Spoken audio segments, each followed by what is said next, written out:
इतने राजाओं ने अब तक राज किए, राज किए। इतने सेनाओं ने अब तक युद्ध लड़े, युद्ध लड़े। इतने सेनाओं ने अब तक राज किए, राज किए। इतने सेनाओं ने अब तक युद्ध लड़े, युद्ध लड़े। राज किए,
और उसने हमें ये देश दिया है कि हम यहाँ स्वतंत्र रीति से हमारे प्रभु यीशु मसीह के नाम को ऊंचा उठाए। हालेलुया।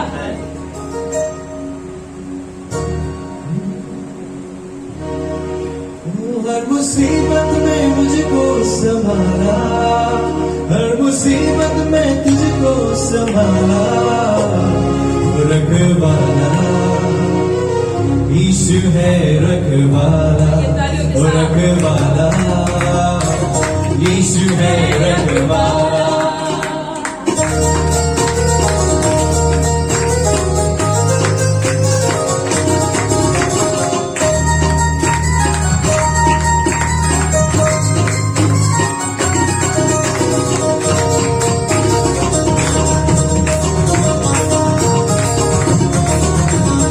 मुसीबत में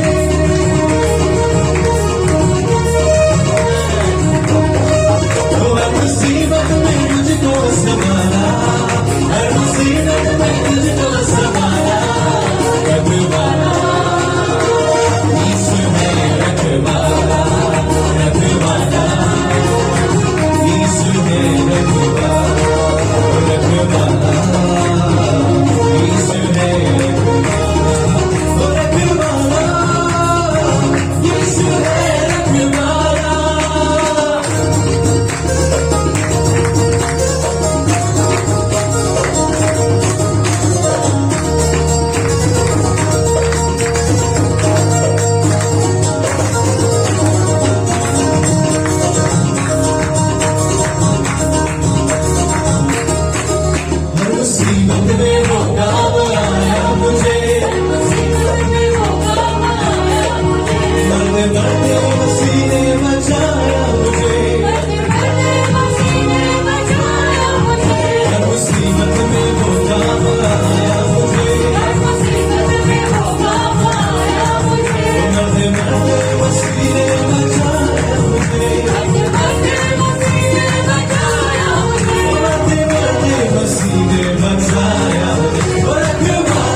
सरकार है वो धरती का राजा वो सरकार है हमारा मसीहा का दरबार है निराला मसीहा का दरबार है धरती का राजा वो सरकार है वो धरती का राजा वो सरकार है निराला मसीहा का दरबार है वो निराला मसीहा का दरबार है निराला मसीहा का दरबार है रखवाला यीशु है रखवाला रखवाला यीशु है रखवाला रखवाला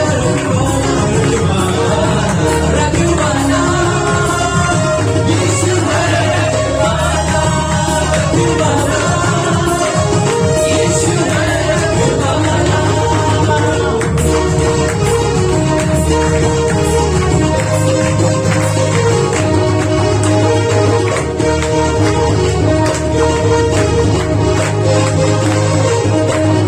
मुसीबत में मुझको संभाला मुसीबत में मुझको संभाला मुसीबत में मुझको संभाला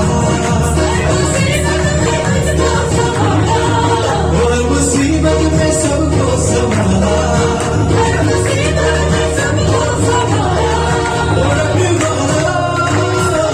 यीशु है रखवाला रखवाला यीशु है रखवाला रखवाला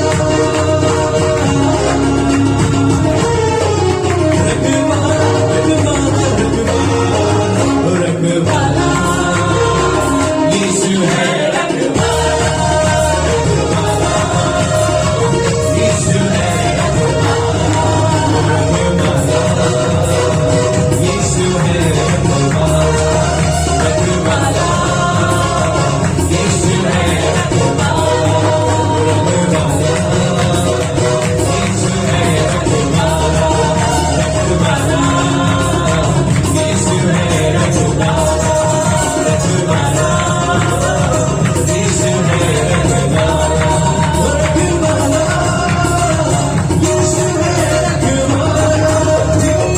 यीशु है रखवाला यीशु है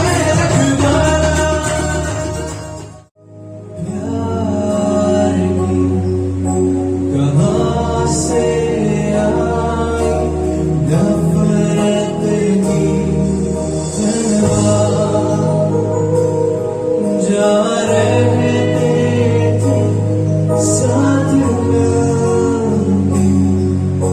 कहाँ से आई जाकर की दीवार यीशु ने सिखाया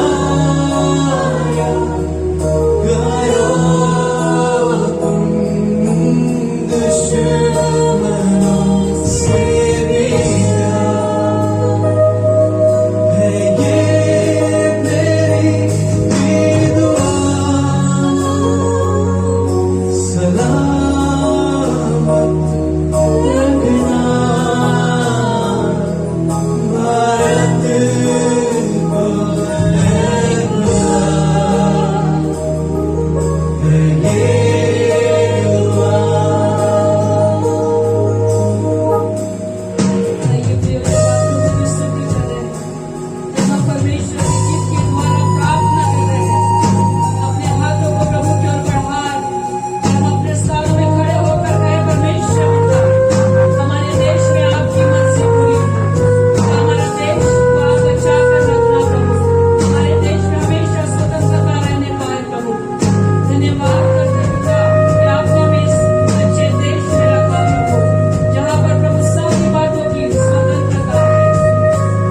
परमेश्वर पिता को भाता है जब उसकी आराधना करते हैं, जब हम उसकी स्तुति करते हैं।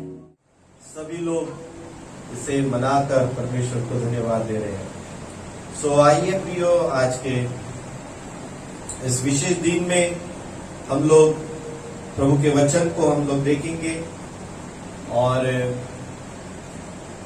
आज हम देखेंगे ट्रू फ्रीडम, सच्ची स्वतंत्रता। सच्ची स्वतंत्रता क्या है? हमें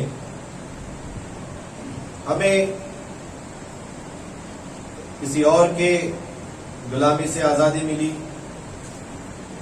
और हमने एक वास्तव में एक इंडिपेंडेंट, एक स्वतंत्र ऐसे राष्ट्र के रूप में हमने अपनी आजादी को लिया है।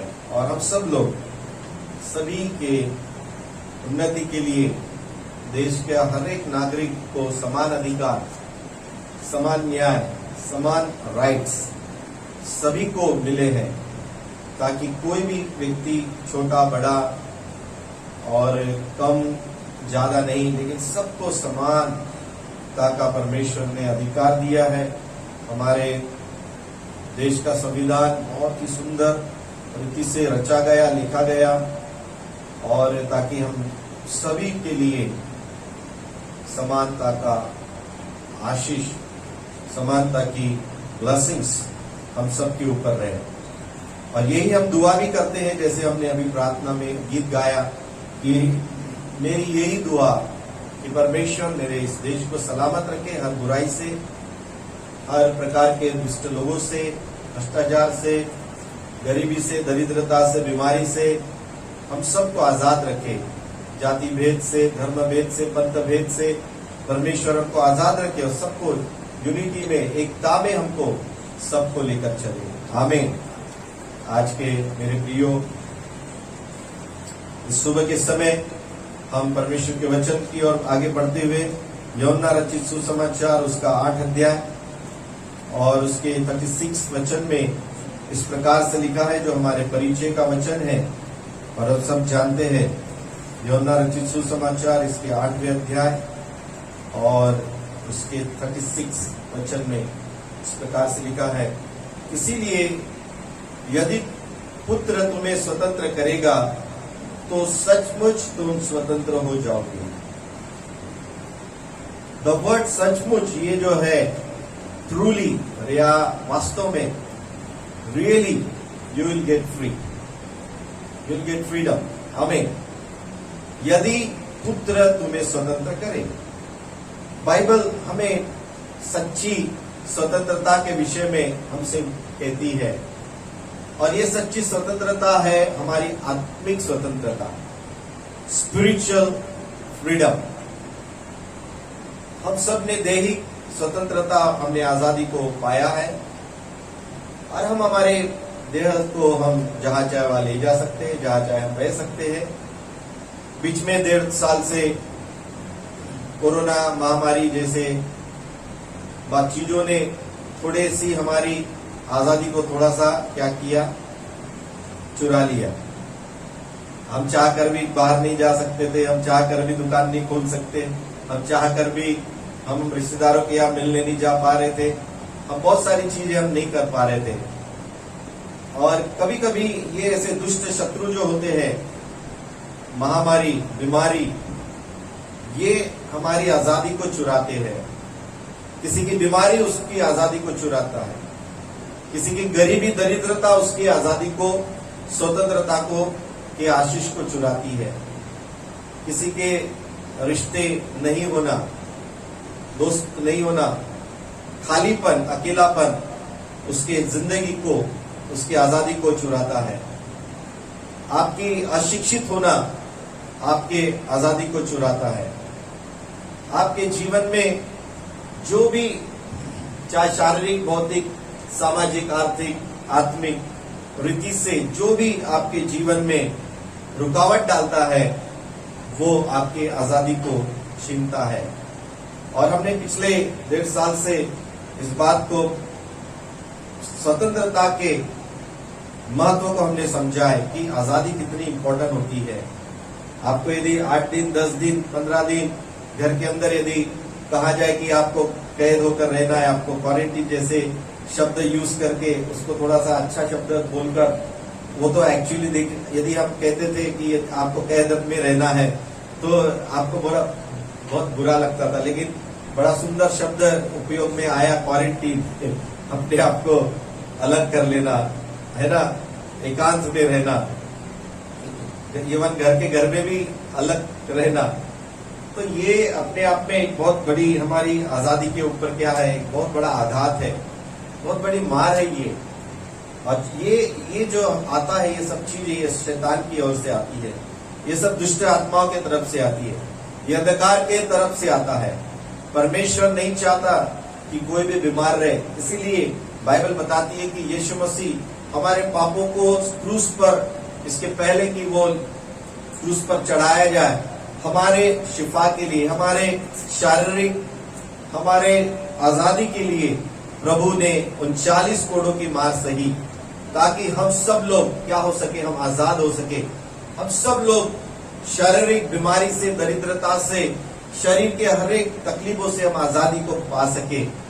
मेरे प्रियो, ये प्रभु की इच्छा है कि हम हमेशा, हर समय, हर पल स्वस्थ रहे, भले चंगे रहे, और किसी भी प्रकार के हम अंधकार के शक्तियों के, बुरी शक्तियों के उस गुलामी में न रहे, परंतु परमेश्वर यीशु मसीह हमेशा हमारे जीवन में आजादी को देखना चाहते हैं।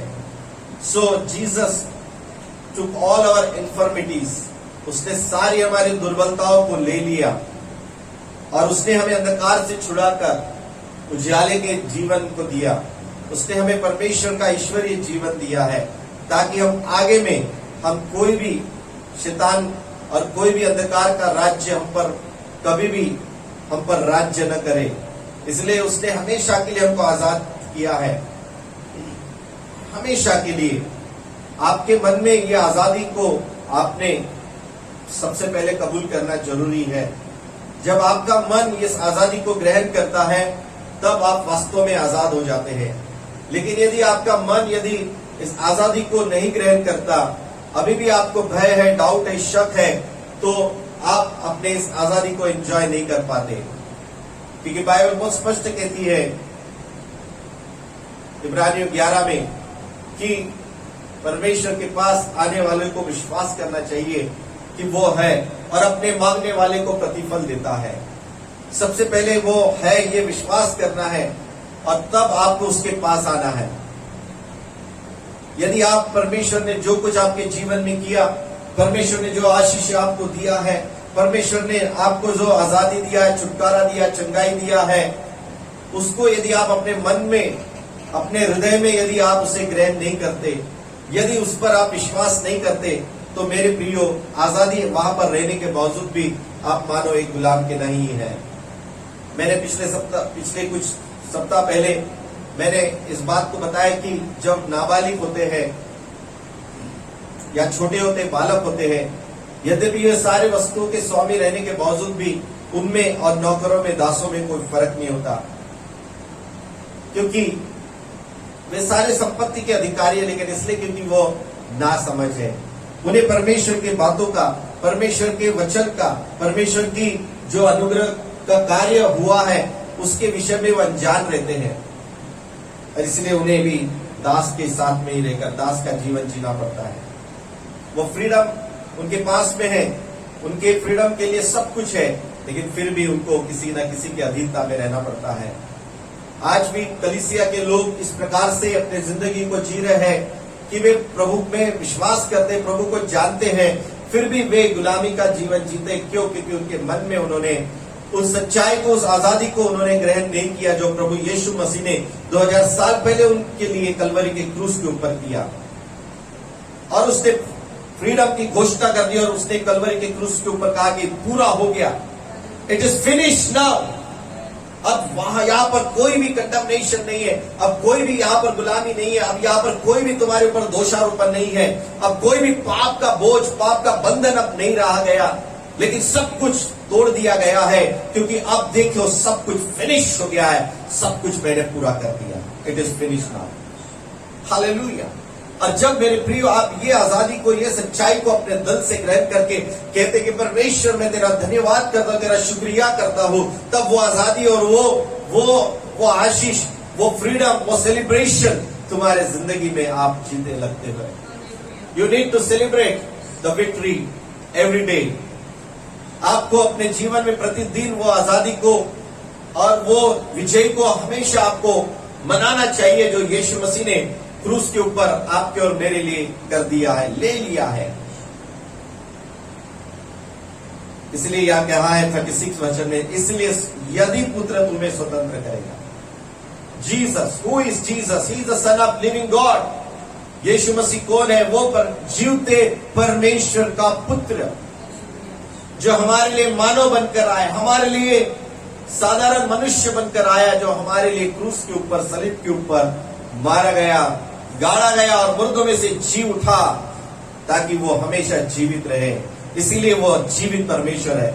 आप उस परमेश्वर की आराधना करते हैं जो सदा और सदा अनंत काल के लिए जीवित है, जो सुनता है, जो हमारे साथ में है, जो हमारे जीवन को उसने आजादी को दिया है। इसलिए जो भी यीशु मसीह के पास आता है, बाइबल कहती है कि वो तुम्हें स्वतंत्र करता है और सचमुच तुम स्वतंत्र हो जाओगे। You will be definitely, truly you will be get free, because the authority and power has given to Jesus only. आमीन। क्योंकि वो अधिकार और सामर्थ केवल मेरे प्रियो, वो आजादी देने की ताकत और क्षमता केवल और केवल प्रभु यीशु मसीह को दी गई है। आमीन। क्योंकि उसने स्वर्ग और पृथ्वी की सारा अधिकार उसे दिया गया है। उसने वो फ्रीडम ले लिया, उसने वो आजादी को ले लिया, उसने इसकी लड़ाई को लड़ा। इसने अपने खून के साथ, अपने पसीने के साथ उसे लड़ा। वो मानसिक रीति से लड़ा, वो आत्मिक रीति से लड़ा, वो शारीरिक रीति से लड़ा, वो सभी क्षेत्र में लड़ा, वो गरीबी के लिए लड़ा, वो हमारे श्राप से हमको आजाद होने के लिए लड़ा। वो कुचला गया हमारे लिए, हर क्षेत्र में वो लड़ा। ऐसी कोई भी लड़ाई नहीं है जो उसने हमारे लिए रख छोड़ी। ये जो विक्ट्री प्रभु ने लिया है, यही तो विक्ट्री को आपको रिसीव करना है। इस विक्ट्री को जब आप लेते हैं, तभी तो आप आजादी की घोषणा कर सकते हैं, तभी तो आप आजादी को सेलिब्रेट कर सकते हैं। यदि पुत्र तुम्हें स्वतंत्र करेगा तो सचमुच तुम स्वतंत्र हो जाओगे। आज के इस सुबह के समय जिस तरह से हमारे देश को आजादी मिली है, उसी तरह से हमें अंधकार के क्षेत्र से, गरीबी के, बीमारी के, अंधकार के क्षेत्र से हमको आजादी 2000 साल पहले मिल गई है। आमीन। And we are celebrating this victory. हम इस आजादी को, हम इस विजय को हम सेलिब्रेट कर रहे हैं, क्योंकि यीशु मसीह ने हमारे लिए ये दिया है। आमीन। हालेलुया। और इसके यूहन्ना 8 अध्याय के 32 वचन में लिखा है, तुम सत्य को जानोगे और सत्य तुम्हें स्वतंत्र करेगा। तुम सत्य को जानोगे और सत्य तुम्हें स्वतंत्र करेगा। मैंने जो इसके पहले अभी जो मैंने आपको बताया वो क्या था, वो सत्य था। मैंने सत्य की गवाही दिया और वो यीशु मसीह, he is the truth, he is the life, he is the resurrection. वही है मार्ग, वही है सत्य और वही जीवन है। इस सत्य को जब आप जान लेते हैं कि Jesus is the way, Jesus is the truth, Jesus is the life, जब आप ये जान लेते हैं, ये समझ लेते हैं, तब बाइबल कहती है कि तुम सत्य को जानोगे और सत्य तुम्हें स्वतंत्र करेगा। और शैतान चाहता है कि तुम सत्य को न जाने, सत्य को न जाने। हमें परमेश्वर के वचन को 30 गुना नहीं, 60 गुना नहीं, 100 गुना हमें विश्वास करने की जरूरत है। कुछ लोगों का विश्वास जो होता है 30 गुना होता है, कुछ लोगों का थोड़ा उससे ज्यादा 60 गुना होता है, लेकिन कुछ लोगों का जो विश्वास होता है वो 100% होता है। और जितना ज्यादा प्रतिशत 100% आपका यदि फेथ है, यदि 100% आपने इस सत्य को समझ लिया है, तो 100% आप उसकी आजादी को भी आप जान जाते हैं।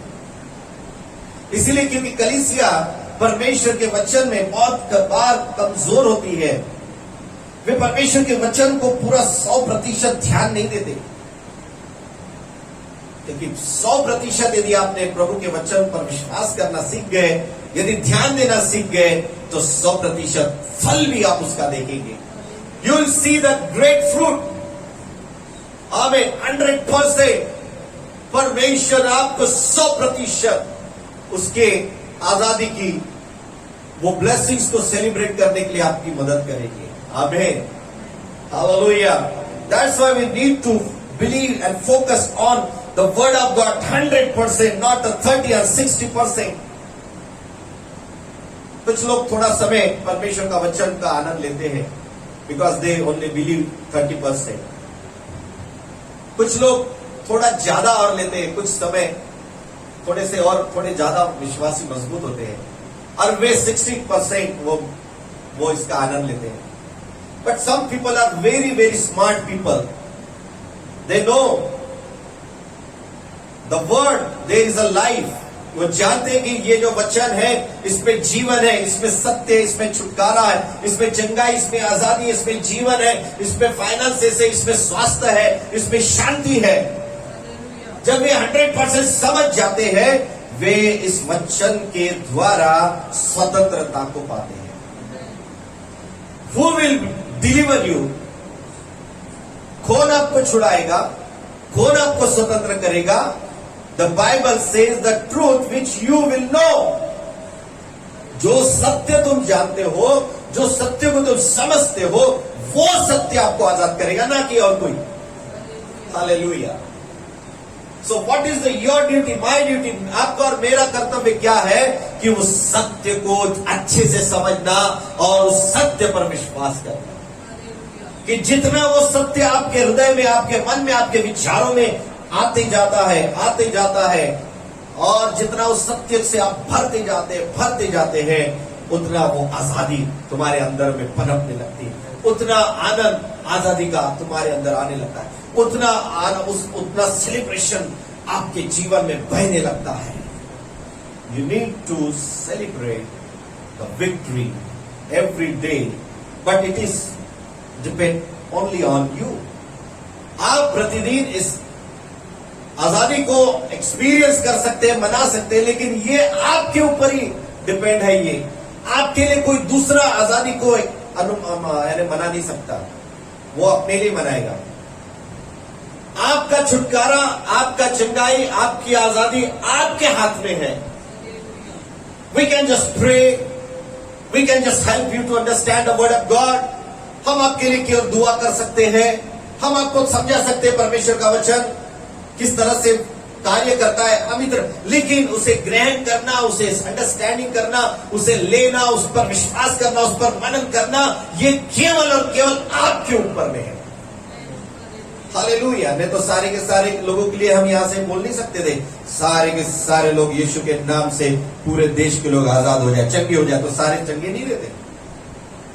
परंतु ये सत्यता को, ये वचन को कितने लोग विश्वास करते हैं, कितने लोग लेते हैं? हमको क्या गरज है हर एक के पास में जा जाकर कहने की?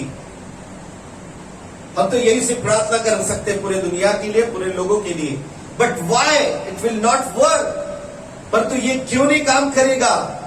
क्योंकि जो सत्य तुम बोल रहे हो, जो सत्य की बातें तुम कह रहे हो, वो केवल तुम विश्वास करते हो, और कुछ जो थोड़े सुनने वाले, और जितनों ने उसके वचन पर विश्वास किया, उनको फायदा होता है, सभी को फायदा नहीं होता। इब्रानियों 3 में लिखा है कि जब प्रॉमिस वचन, जब परमेश्वर का वचन इस्राएलियों के पास में आया, तब वो सुने हुए वचन से सबको फायदा नहीं हुआ। वो सुने हुए वचन से सबको फायदा नहीं हुआ, कुछ ही लोगों को फायदा हो गया। क्यों? क्योंकि सुनने वालों ने उसे विश्वास के साथ ग्रहण नहीं किया। That's the problem. यदि कलीसिया में यदि कोई समस्या है तो नहीं सुनने की समस्या, ध्यान नहीं देने की समस्या। That's why Jesus always say, जिसके कान हो सुनने के वो सुन ले। कौन सुने? जिसके सुनने के कान हो वो सुन ले, क्योंकि लोगों के पास सुनने के लिए कान नहीं होते हैं। वचन को सुनने के लिए कान नहीं होते, बाकी सब कुछ सुनने के लिए उनके पास, वचन के बगैर सब कुछ सुनने के लिए उनके पास कान भी होते हैं, आंखें भी होती है, हृदय भी होता है और टाइम भी होता है। इतना ज्यादा लोग परमेश्वर के वचन के बगैर बाकी बातों को इतना ज्यादा अहमियत देते हैं, और फिर जो आप बोएंगे वही काटेंगे। जो आप बोते हैं अपने जिंदगी में, आप जीवन के लिए वचन बो रहे हैं तो उस वचन के द्वारा लाइफ को काटेंगे। लेकिन यदि आप शारीरिक बातों के लिए शारीरिक रीति से बोते रहेंगे तो शरीर के द्वारा विनाश की कटनी काटोगे। सो ये परमेश्वर के ऊपर इसका ब्लेम नहीं जाता है, किसी कलीसिया के ऊपर इसका ब्लेम नहीं जाएगा, किसी पर भी इसका दोष नहीं जाएगा, आपके माता पिता के ऊपर भी इसका दोष नहीं जाएगा। You are the responsible for your self. आपकी आजादी यदि आपने अभी तक नहीं सेलिब्रेट किया है तो ये इसके जिम्मेदार आप हैं। You need to believe that Jesus has done for us, for everyone, for me. यीशु ने ये मेरे लिए, हम सब के लिए कर दिया है। ये 100% आपको विश्वास करना। जब आपको ये महसूस हो जाए कि मैं आजाद नहीं हूं, जब आपको महसूस हो जाए तो अंधकार की शक्ति मुझे जकड़ के रख रही है, जब आपको ऐसा लगे कि मेरे अंदर शांति नहीं है, जब आपको ऐसा लगे कि मैं बीमार हूं, उसी टाइम में आपको ये विश्वास का वचन, ये सत्य जो आपके अंदर में है, उसे डिक्लेयर करने की जरूरत है। उसे कहने की जरूरत है कि शैतान तो हारा हुआ है, सुन तू झूठा है, तेरे सारे झूठ के साथ तू गेट आउट हो जाए यहां से। मैं यीशु मसीह में आजाद हूं। यीशु ने कलवरी के क्रूस के ऊपर मेरे लिए आजादी को लिया है। शैतान तेरा खुल्ला खुल्ला तमाशा कर दिया है। मैं अंधकार का नहीं हूं, मैं उजाले का व्यक्ति हूं, मैं स्वतंत्र व्यक्ति हूं। मैं पाप से, श्रापों से, क्रोध से, बीमारी से, गरीबी से, श्रापों से मैं आजाद हो गया हूं।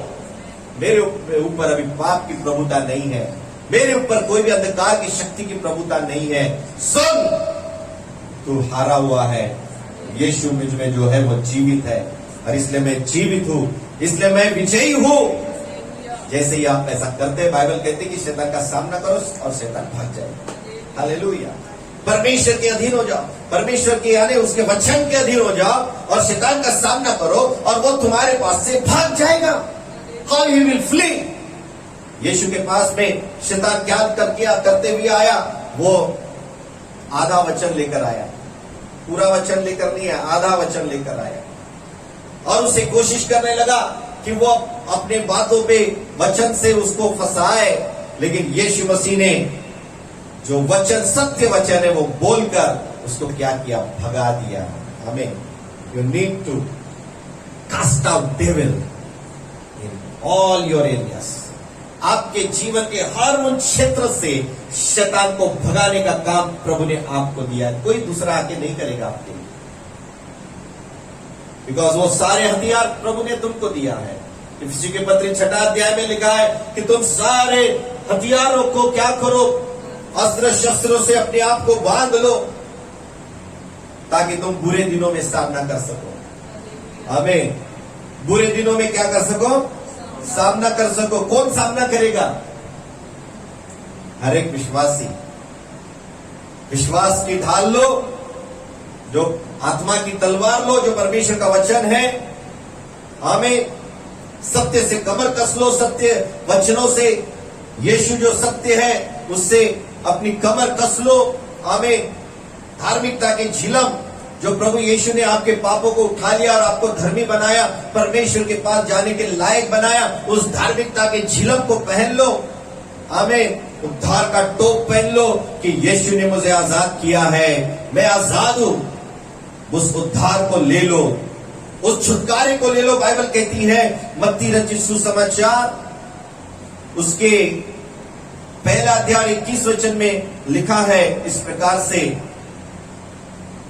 मत्ती रचित सुसमाचार इसका पहला अध्याय और उसके 21 वचन में, बहुत परिचय का वचन है हम सबके।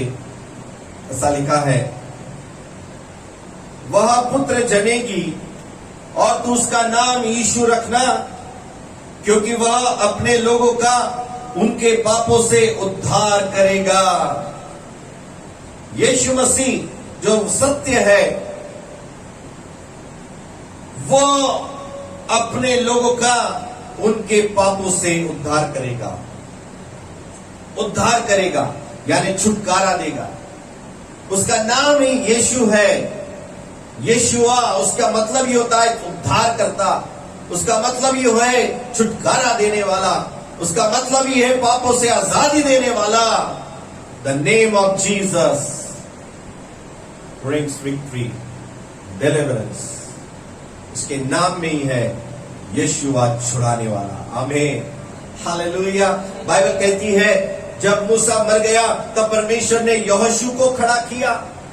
यहोशू का मतलब होता है छुटकारा देने वाला, यानी यीशुआ। जोशुआ का मतलब होता है यीशुआ। हालेलुया। द सेम नेम, नए नियम में यीशु को हम देखते हैं, क्योंकि यहोशू ने इस्राएलियों को लड़ाई लड़कर आजादी दिया। आमीन, वो छुटकारा देने वाला ठहरा। आमीन। द सेम वे परमेश्वर ने इस संसार में हमको आत्मिक अंधकार के राज्य से छुड़ाने के लिए यीशुआ को भेज दिया, जोशुआ को भेज दिया। आमीन, हालेलुया। द नेम ऑफ यीशुआ, छुड़ाने वाला, रिडीमर, पापों से मुक्ति देने वाला। उस उद्धार के टोप को पहन लीजिए कि तुम आजाद हो गए हो, तुमको छुटकारा मिल गया है।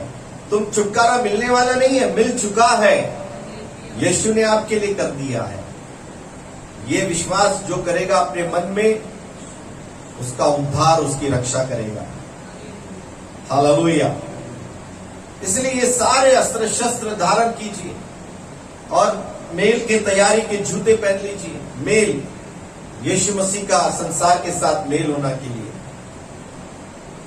मेल का संदेश ले जाने के लिए सुसज्जित रहिए। जो गवाही आपके जीवन में, जो उद्धार प्रभु ने आपको दिया, उस उद्धार की गवाही लोगों तक लेके जाना, बांटने का काम प्रभु ने आपको सौंपा है कि आप भी आजादी को जैसे एक्सपीरियंस कर रहे हैं, वो आजादी और लोग भी अनुभव करें।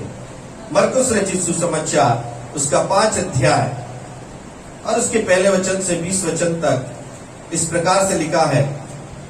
मरकुस रचित सुसमाचार 5 अध्याय और उसके पहले वचन से लेकर उसके 20 वचन में एक दृष्टांत के बजाय मैं कहूंगा कि घटना, जो ऐसे व्यक्ति के बारे में जो दुष्टात्मा ग्रस्त व्यक्ति है, जिसको प्रभु छुटकारा देता है, उसको चंगाई देता है।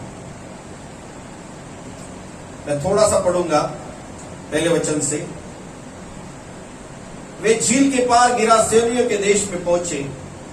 जब वह नाव पर से उतरा तो तुरंत एक मनुष्य जिसमें अशुद्ध आत्मा थी कब्रों से निकलकर उसे मिला। वह कब्रों में रहा करता था और कोई उसे साकलों से भी न बांध सकता था, क्योंकि वह बार बार बेड़ियों और साकलों से बांधा गया था। पर उसने साकलों को तोड़ दिया और बेड़ियों के टुकड़े टुकड़े कर दिए थे और कोई उसे वश में नहीं कर सकता था। वह लगातार रात दिन कब्रों में और पहाड़ों में चिल्लाता और अपने को पत्थर से घायल करता था। वह यीशु को दूर से देखकर दौड़ा, उसे प्रणाम किया और ऊंचे शब्द से चिल्लाकर कहा, हे यीशु, परम प्रधान परमेश्वर के पुत्र, मुझे तुझसे क्या काम? मैं तुझे परमेश्वर की शपथ देता हूं कि मुझे पीड़ा न दे। क्योंकि उसने उससे कहा, हे अशुद्ध आत्मा, इस मनुष्य में से निकला। उसने उससे पूछा, तेरा नाम क्या है? उसने उससे कहा, मेरा नाम सेना है, क्योंकि वह बहुत है। और उसने उससे बहुत विनती की, हमें इस देश से बाहर न भेज। हालेलुया। मेरे प्रियो, यहाँ पर ये व्यक्ति के बारे में जो वर्णन यहाँ किया है वो कितना भयंकर है। कब्र में रहता है और उसको साकलों से बांधा गया कई बार, लेकिन इतनी ताकत उसके अंदर आती थी कि वो साकलों को भी तोड़ लेता था, चैन को तोड़ देता था, लोहे जैसी चैन को तोड़ देता था। कोई भी उसके पास जाने की हिम्मत नहीं करता था। वो सुनसान रहता था, अलग रहता था, अकेला रहता था। कई बार लोग अपने जिंदगी में उस बंधनों में रहना पसंद करते हैं। वो समाज में साथ में रहकर वो उसके साथ एंजॉय नहीं कर पाते। वे अपने आप को क्वारंटीन में रखते, अपने आप को अलग रखते हैं एकदम, जिससे उनका जीवन अशांत हो जाए, उनका जीवन नरकीय बन जाए, उनका जीवन शैतानी हो जाए। इसलिए कई बार लोग अपने आप को इस तरह से छुपा के रखते हैं। मेरे प्रियो, यीशु मसीह ऐसे कितना भी भयंकर पीड़ित व्यक्ति क्यों ना हो, उसकी आजादी की वो घोषणा करता है। उसमें से उस दुष्ट आत्मा को निकल जाने की घोषणा करता है। और मेरे प्रियो, प्रभु ने उसे आजाद किया। प्रभु यीशु ने उसको मुक्ति दिया।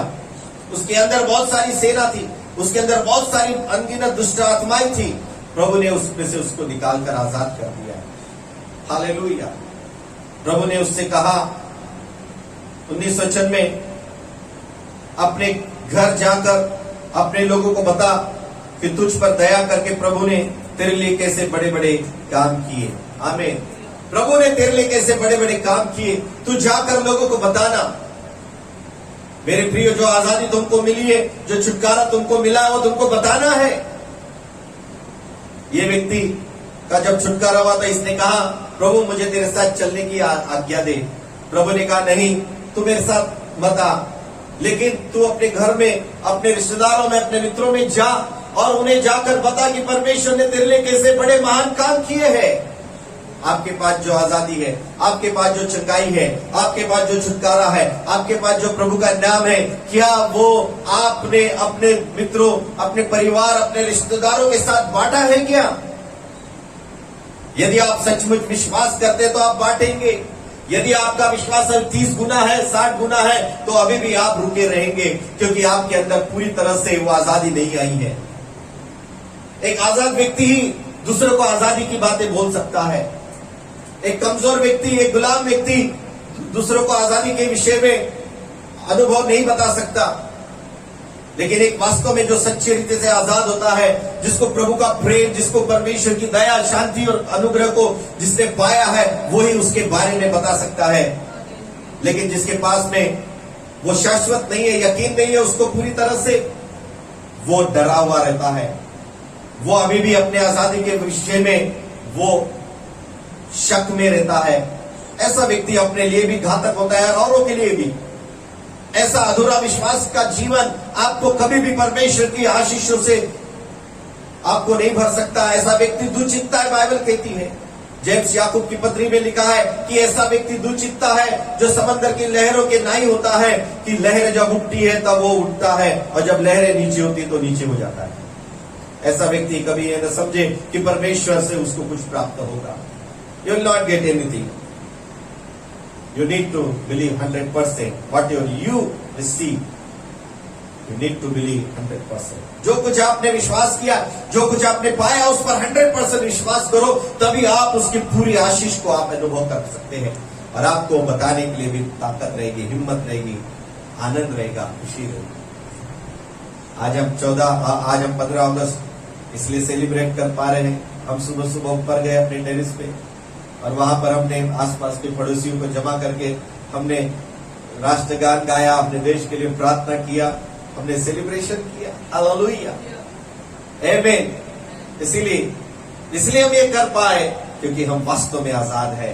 हमें जो आजाद नहीं रहता है वो नहीं कर सकता, लेकिन जो आजाद होता है वो कहता है हालेलुया, मैं आजाद हूं। आमीन, हालेलुया। चर्च, परमेश्वर आपको सभी दुर्बलता से छुटकारा देना चाहता है, सभी प्रकार की बीमारियों से छुटकारा देना चाहता है।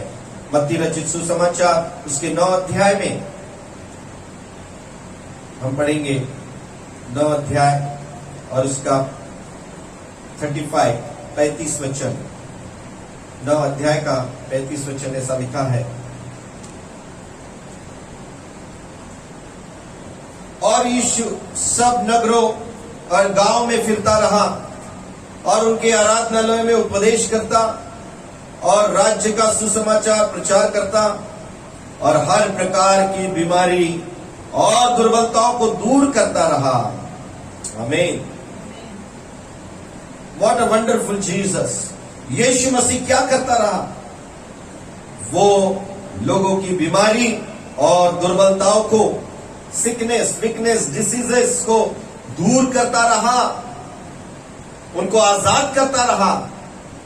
यीशु मसीह का काम है लोगों को आजाद करना। जितने लोग विश्वास करके उसके पास आते थे वे सारे के सारे आजाद हो जाते थे, वे सारे के सारे चंगे हो जाते थे। यीशु मसीह हमारे जीवन के हर एक दुर्बलता को, बीमारियों को दूर करने के लिए आया है। आमीन। मत्ती रचित सुसमाचार 10 अध्याय और उसका 11 वचन भी इस प्रकार से लिखता है। पहला वचन, 10 अध्याय का पहला वचन, फिर उसने अपने 12 चेलों के को पास बुलाकर उन्हें अशुद्ध आत्माओं पर अधिकार दिया कि उन्हें निकाले और सब प्रकार की बीमारियां और सब प्रकार की दुर्बलताओं को दूर करे। आमीन। मेरे प्रियो, यीशु मसीह ने ये किया और उसने ये करने का अधिकार अपने चेलों को दिया। जो 100% उसके विक्ट्री पर, 100% उसके छुटकारे पर विश्वास करते हैं, उनको भी प्रभु ये अधिकार देता है और कहता है कि तुम क्या करो, तुम भी सब प्रकार की बीमारियों और सब प्रकार की दुर्बलताओं को दूर करो। आमीन। एक बार एक लड़के को प्रभु के पास में लाया। उसके पिता ने कहा, है प्रभु मेरे बेटे पर दया कर, ये बहुत बुरी रीति से जकड़ा हुआ है। मैंने इसे तेरे चेलों के पास भी लेकर गया लेकिन वे भी इसे निकाल नहीं सके। और तब प्रभु कहता है कि हे दुष्ट पीढ़ी, अविश्वासी पीढ़ी, मैं तुम्हारे साथ कब तक रहूंगा और मैं तुम्हारी कब तक सहूंगा। परमेश्वर चाहते कि लोग यीशु पर विश्वास करें और आजादी को पाए। आमीन। यीशु मसीह का ये इच्छा था। प्रभु आज अपने चेलों को, अपने लोगों को इसलिए ये अधिकार देता है कि उनके अधिकार से, उनके द्वारा परमेश्वर की महिमा प्रकट हो, उनके द्वारा यीशु मसीह के सामर्थ प्रकट हो। इसलिए हर एक विश्वासियों को प्रभु ये अधिकार देता है, ये अभिषेक देता है। आमीन। लेकिन ये सत्य कितने लोग जानते हैं? ये सत्य कितने लोग विश्वास करते हैं? आज इस आजादी के दिन में आज ये सत्य को समझ लीजिए कि ये सत्य हर एक के लिए है। आपको अपने जीवन के, अपने परिवार के शैतानों को भगाने का अधिकार आपको दिया गया है। You have to cast out devils. आपको अपने पारिवारिक सारे अंधकार की शक्तियों को निकालने का अधिकार आपके पास में है। पर ये केवल जब आप विश्वास करेंगे तब ये संभव है। हमें कब तक आप प्रभु के चेलों के पास जाओगे? प्रभु का वचन कहता है कि यू आर द पीपल, तुम्हें मैं अधिकार देता हूं, तुम ये करो। बाइबल कहती है 37 में 9 अध्याय की 37 के वचन में, मत्ती 9 और 37 वचन में, तब उसने अपने चेलों से कहा, पक्के खेत तो बहुत है पर मजदूर थोड़े हैं, इसलिए खेत के स्वामी से विनती करो कि वह अपने खेत काटने के लिए मजदूर भेज दे। इसका मतलब यह है, खेत के स्वामी से प्रार्थना करो, प्रभु और मजदूर भेज दे, यानी और अच्छे विश्वासियों को भेज, और अच्छे विश्वास करने वाले और छुटकारा पाए हुए और विश्वास करने वाले लोगों को भेज दे, ताकि वे औरों को विश्वास के भेद को बता सके, वे इस दुर्बलता और निर्बलता की इस सेवकाई को कर सके, उस छुटकारे की सेवकाई को कर सके, आजादी की सेवकाई को कर सके। ऐसा करने के लिए प्रभु कहता है कि प्रार्थना करो, खेत के स्वामी से प्रार्थना करो, क्योंकि पक्के खेत तो बहुत है, मजदूर थोड़े हैं। आज प्रभु को मजदूर चाहिए, आज प्रभु को ऐसे लोग चाहिए जो उसके साथ में मिलकर छुटकारे का काम कर सके, आजादी का काम कर सके, अंधकार में पड़े हुए लोगों को छुड़ाने का काम कर सके। ऐसे मजदूरों की जरूरत है। God is looking to everyone. परमेश्वर ने जिनको आजादी दिया सबके तरफ वो देख रहा है, क्योंकि वो सबको ये अधिकार देना चाहता है। आमीन, हालेलुया। सभी के साथ में ये काम करना चाहता है। मत्ती रचित सुसमाचार 11 अध्याय और 28 वचन पढ़ेंगे हम। 11:28 में लिखा है, हे सब परिश्रम करने वालों और बोझ से दबे हुए लोगों, मेरे पास आओ, मैं तुम्हें विश्राम दूंगा। Jesus is asking people, inviting people to come, to come, to come. कौन लोग आओ? हे परिश्रम करने वाले, थके, बोझ से दबे हुए, जो पीड़ित है ना, थके है, आजादी में नहीं है। हर एक के जीवन में अलग अलग प्रकार की गुलामी होती है। कोई भावनात्मक रीति से गुलाम होता है, हालेलुया। कोई लोग रिश्तों के गुलामी में होते हैं, कुछ लोग लत बुराई के गुलामी में होते हैं, कुछ लोग बीमारी की गुलामी में होते हैं, कुछ लोग अंधकार के गुलामी में होते हैं, कुछ लोग क्रोध, लालसा, लालच के गुलामी में होते हैं, कुछ लोग झूठ बोलने के गुलामी में होते हैं, कुछ लोग अनबिलीव, डाउटेड लाइफ उनका रहता है, उसके गुलामी में रहते हैं। क्या हमने अपने जीवन में इन सब बातों से आजादी पाई है? यीशु कहता, मेरे पास आओ and I will give you rest. मैं तुम्हें विश्राम दूंगा इन सब बातों से। He is the deliverer. His name is Jesus. Amen. But 100% विश्वास करते हुए आना है, and you will get 100% result. You will get 100% result. और आप कभी भी पछताना नहीं पड़ेगा। आपको कभी भी ये सोचना नहीं पड़ेगा, ओ मैं प्रभु के पीछे आकर मैंने गलत किया करके। ऐसा कभी भी आपको पछताना नहीं पड़ेगा प्रियो। वाय? क्यों? क्योंकि आपका छुटकारा देने वाला प्रभु जीवित है और उसका प्रॉमिस सच्चा है, और जो वादा करता है वो पूरा करने वाला परमेश्वर है।